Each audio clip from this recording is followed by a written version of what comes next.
Will robots get married? A deep dive into love, law, and the future of relationships. Hey, I'm G. Ever caught yourself watching a sci-fi romance where a sleek android leans in for a kiss, then wondered, what if those metal hearts actually wanted to tie the knot? Or maybe you've seen headlines about a Japanese robot wedding that look more like a publicity stunt than a genuine commitment. Either way, the idea of robots getting married feels both wildly futuristic and oddly familiar, like we're watching humanity's age-old quest for companionship play out on a new silicone stage.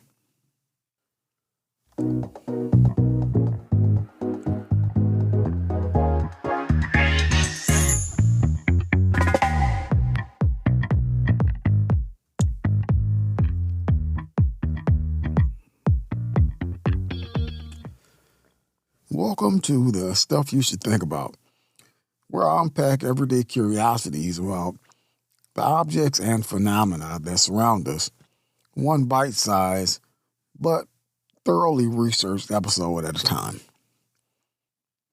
In this episode, we'll walk through the mechanics of robotic relationship systems, examine the legal and historical scaffolding that might support or block such unions, and consider multiple pathways that could let a circuit board say, I do. Before we dive in, a quick note about my credentials. I'm not a court-appointed marriage counselor for androids, nor do I hold a doctorate in robotic ethics. My goal is to translate research into readable, balanced narratives that help you decide what to think, rather than telling you what to think. Think of me as your curious, well-read guide on this strange road. When we hear marriage, most of us picture two humans exchanging vows, signing a legal contract, and sometimes sharing a mortgage. Translating that template to robots involves three layers. A, the emotional simulation. B, the legal framework. And C, the practical logistics. We'll discuss a simplified flowchart on how robot to robot or robot to human marriage could theoretically work today. Emotional simulation and relationship algorithms. One is a persona engine.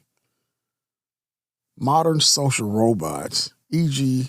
Hanson Sophia, SoftBank's Pepper, run a persona engine that blends natural language processing, effective commuting, and user profile data to generate appropriate emotional responses. Next, there's attachment modeling. Researchers borrow from attachment theory, secure, anxious, avoidant, to fine-tune how robots react to proximity, touch, and verbal cues.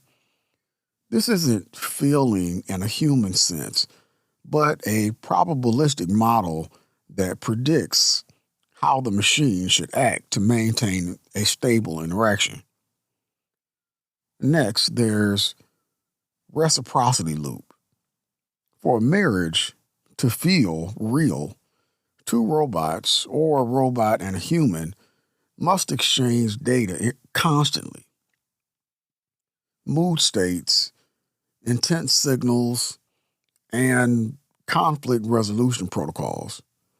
Think of it as an API that constantly syncs their relationship status. Legal recognition process. First, there's identity verification. A robot would need a legal personhood status currently granted only in limited context, e.g., corporate personhood, limited animal rights. The first step is to assign a unique identifier that can be registered with a civil authority. Next, you have the license application. Analogous to marriage license, the parties file a petition with a jurisdiction that recognizes robotic partners. The filing would contain an entity identifiers, which is a serial number or a firmware version, a proof of consent, which is a digital signature or cryptographic acknowledgement, and a declaration of assets and liabilities, e.g., battery warranty, software license. Next, there's a judicial review. A court or designated administrative body verifies that both parties are capable of consent under the prevailing legal definition. This is the most contentious step. Practical logistics. We'll go through some issues, the human robot and the robot. First issue is the living arrangements. For a human robot, it would be a shared smart home, environment, and adaptive climate control. For a robot, it would be co-located server rack, shared power grid. The issue is finances. For a human robot, it would be joint bank accounts via digital wallets. For a robot, it would be shared resource pool, bandwidth, compute credits. The issue is children. For a human robot, it would be synthetic offspring, future AI that inherits code bases. For a robot, it would be forked AI projects, co-developed open source modules. If the issue is divorce, for a human robot, it would be deregistration, asset division, firmware rollback. For a robot, it would be code-based split, licensing reassignment, or hardware redistribution. Bipartisan common ground elements. Why should anyone, politicians, tech CEOs, community activists, care about robot marriage?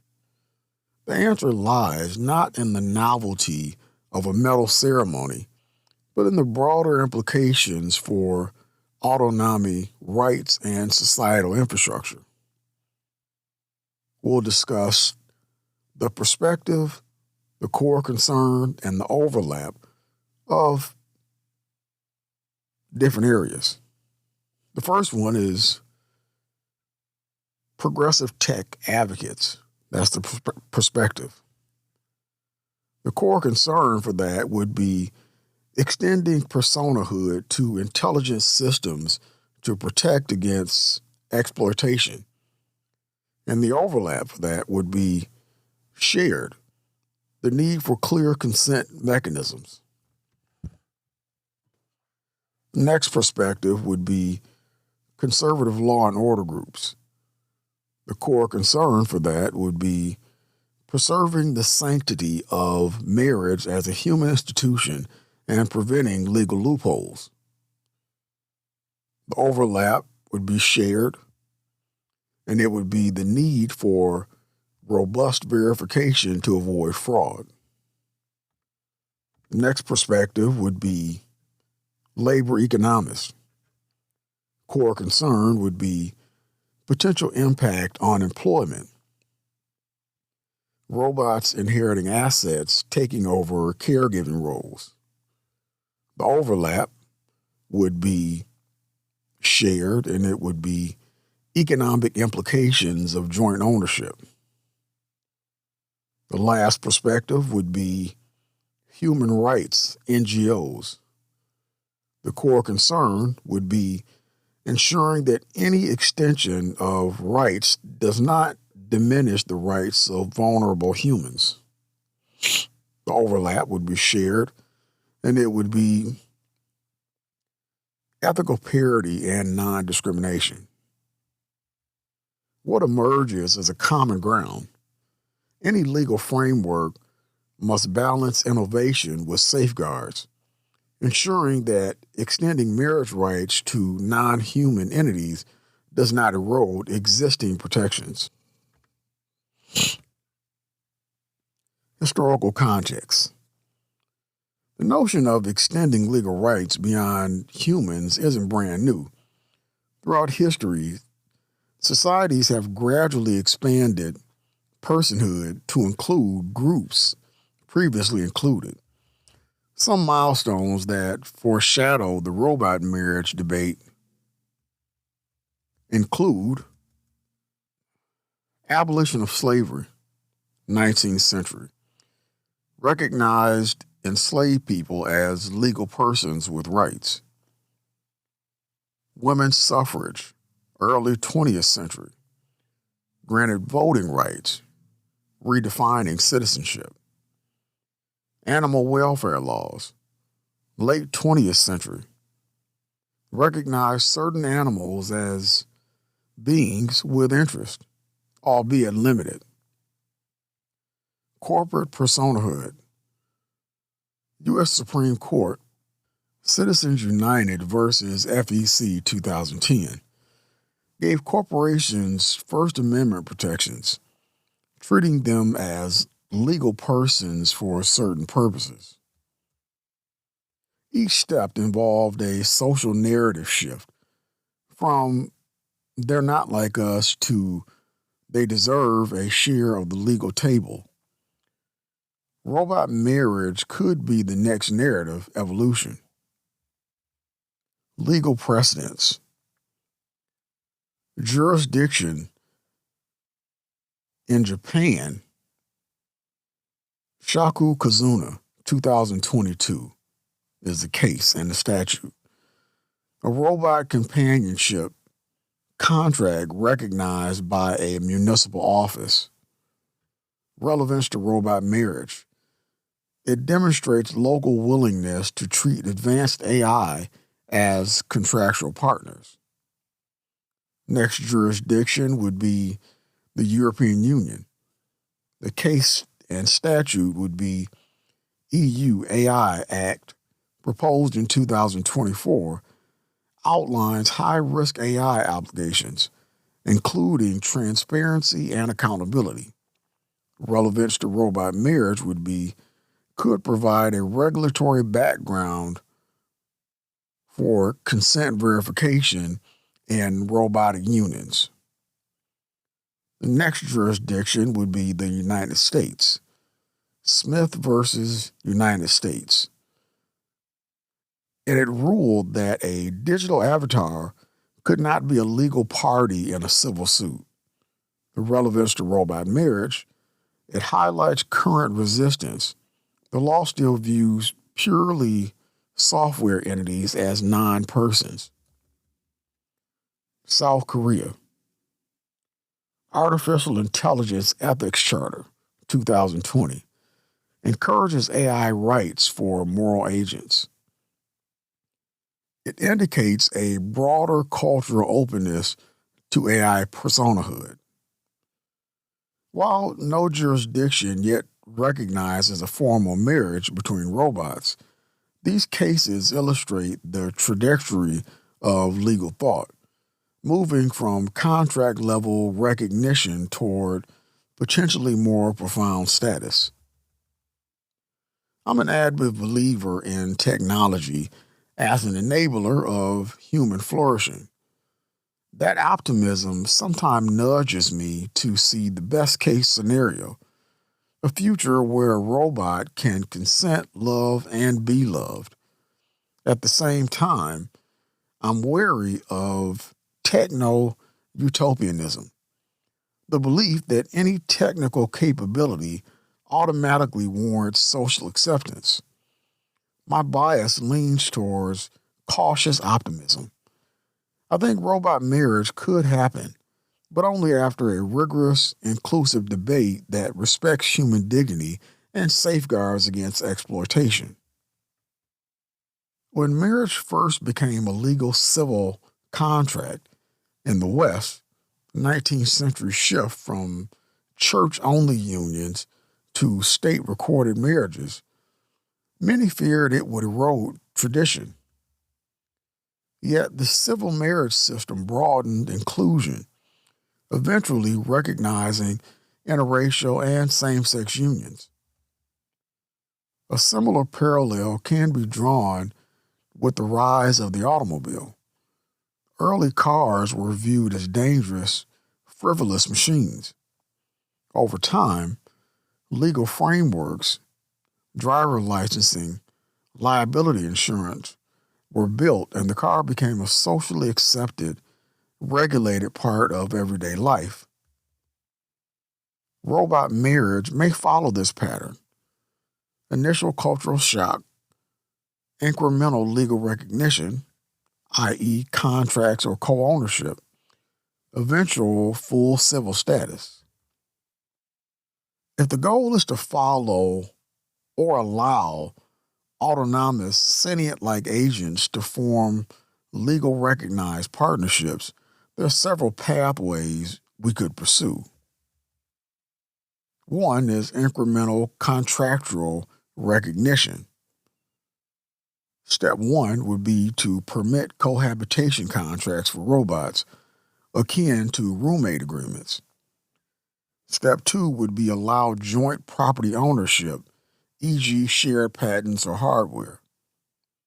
Step three would be gradually expand contracts to include beneficiary designations or inheritance rights.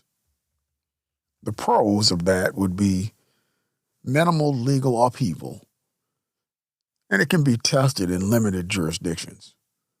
The cons, it doesn't confer the full social symbolism or benefits, tax breaks, spousal privilege. Next one would be full legal personhood for advanced AI. The legislative route, enact a federal or supranational state defining a new class, artificial persons, with a set of rights, e.g., to enter contracts, marry, own property. The judicial route, a court case, perhaps involving a robot seeking custody of an AI child, could set a precedent. The pros of that provides a clear, uniform framework, aligns with other person extension movements. The cons, politically explosive, may trigger backlash over diluting human rights. The next solution would be symbolic ceremonial recognition. One part of that would be a cultural approach. And this would be where municipalities could offer ceremonial licenses that carry no legal weight but provide public acknowledgement, similar to friendship licenses in some towns. The next one would be a corporate sponsorship. Companies could host robot weddings as marketing events, establishing industry standards for data consent and interoperability. Pros of that would be low legal risk, can gauge public opinion. The cons, lack substantive rights, may be dismissed as stunt culture. The next would be a hybrid model. Combine contractual rights with symbolic recognition, while a separate legislative track works in the background, for instance. Robots can file a joint partnership registration granting tax benefits and health plan eligibility, or they can simultaneously a National Artificial Relationship Act outlines consent standards, dispute resolution mechanisms, and eligibility criteria for full marriage. So, will robots get married? The short answer, probably, but not tomorrow. Mechanically, robots already possess the software architecture to model attachment, exchange consent data, and manage joint assets. Legally, we're still at the stage of recognizing limited contracts for sophisticated AI. No jurisdiction yet grants full marriage rights, but the legal landscape is shifting, especially in places like Japan and the EU, where AI ethics is becoming policy. Socially, there's emerging common ground.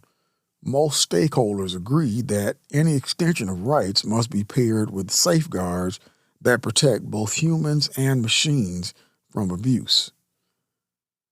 Historically, the pattern of expanding personhood from slaves to women to animals suggests that a plausible trajectory toward robot marriage, provided the cultural narrative evolves. Practically, multiple pathways exist: incremental contracts, full-person statutes, symbolic ceremonies, or a hybrid of these. Each carries trade-offs in terms of speed, acceptance, and legal robustness. The conversation isn't about whether love can be coded. It's about whether our legal, ethical, and economic systems can adapt to a world where entities, human, animal, or silicone, can meaningfully consent, share resources, and be recognized as partners. That's it for this episode of The Stuff You Should Think About.